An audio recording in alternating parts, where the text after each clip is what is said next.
Di meja makan, Cesa menarikan kursi untuk tempat duduk Misa lalu kembali berdiri di tempatnya. Cesa, kamu juga duduklah di samping sekretaris Tang. Kita makan bersama. Mendengar perintah tersebut, Cesa melirik kursi kosong yang ditunjuk lalu menatap ragu. Tapi Nona, sayang, tidak apa kan dia ikut makan bersama kita? Tanya Misa yang mendapati anggukan tipis dari Arga. Nah, Cesa, duduklah. Misa mengisyaratkan dengan lirikan mata pada kursi kosong di samping sekretaris Tang. Baik Nona. Walau masih ragu, Cesa bergerak duduk di kursi kosong bersebelahan dengan sekretaris Tang. Mereka terlihat cocok. Batin Misa melihat pemandangan sepasang orang di hadapannya, sehingga membentuk senyuman di bibir. Apa yang membuatmu tersenyum senang begitu? Bisik Arga di telinga. Misa menoleh masih dengan senyuman mengembang. Tidak ada. Oh iya, kamu mau makan apa? Arga mengusap puncuk kepala sang istri sambil mengedikkan dagu ke arah menu yang ingin dimakan. Yang segera Misa mengambilkannya dan menaruh di piring. Begitu pula Misa mengambil menu masakan untuk dirinya sendiri. Silahkan Anda duluan, ucap Cesa yang bertabrakan mengambil menu yang sama bersama sekretaris Tang. Anda saja, saya akan mengambil menu lain, kata sekretaris Tang niat hati mengalah terhadap wanita.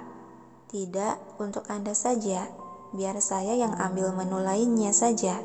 Cesa menggeser mangkuk berisi sup itu. Sekretaris Tang sejenak terdiam menatap mangkuk namun kembali menggeserkan ke sebelah. Anda bisa memiliki ini. Cesa hendak menggeser lagi mangkuk itu namun tak sengaja tangan dia saling bersentuhan dengan tangan Tang yang sedang memegang mangkuk. Kedua orang itu saling tertegun diam bersitatap. Maaf, Anda juga menginginkan menu ini. Jadi untuk Anda. Tergagap Cesa yang mukanya sudah merah padam bagai tomat. Deheman keras Misa membuat kedua orang tersebut terenyak dan langsung memalingkan pandangan ke arah lain terlihat salah tingkah. Kalian, kenapa nggak dibagi dua saja makanannya agar saling mencicipi? Tidak perlu, mungkin di dapur masih ada, kata Arga menambahkan, lalu mengisyaratkan mata ke arah Bian yang berada tidak jauh di sana. Yang dengan sigap beberapa pelayan beneran membawakan semangkuk besar sup kimlo ke atas meja.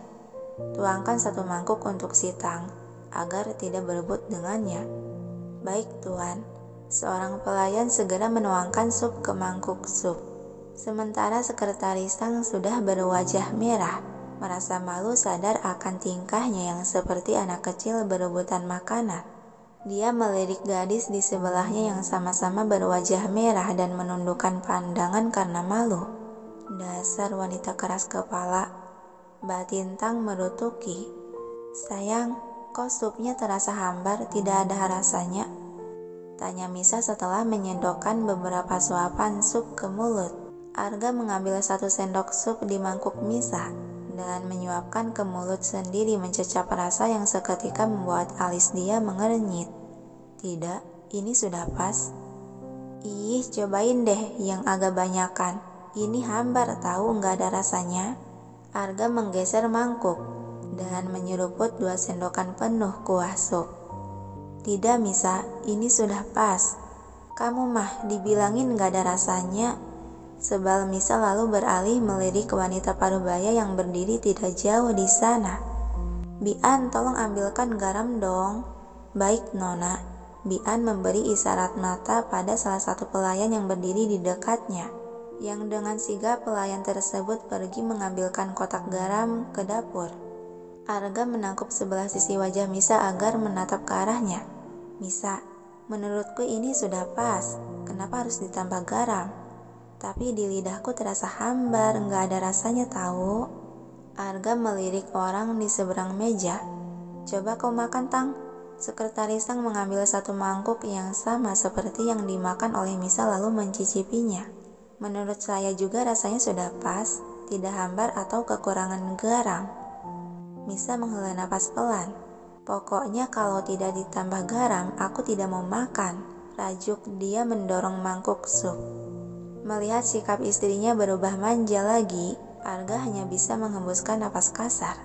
Apa ini sikap aneh akibat perubahan hormon lagi, seperti yang dikatakan Bian tadi? Nona, ini garamnya. Pelayan wanita menyodorkan kotak garam yang dengan sigap Arga menyambarnya sebelum tangan Misa menyentuhnya.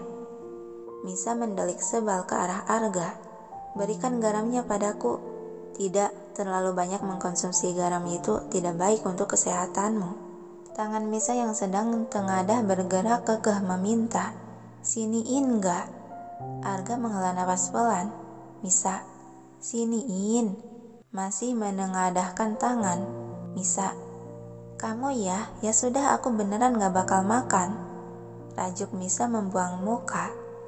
Lagi-lagi Arga menghela napas pelan melirik kedua orang di seberang meja yang sedang menatapnya bingung, lalu kembali menatap sang istri.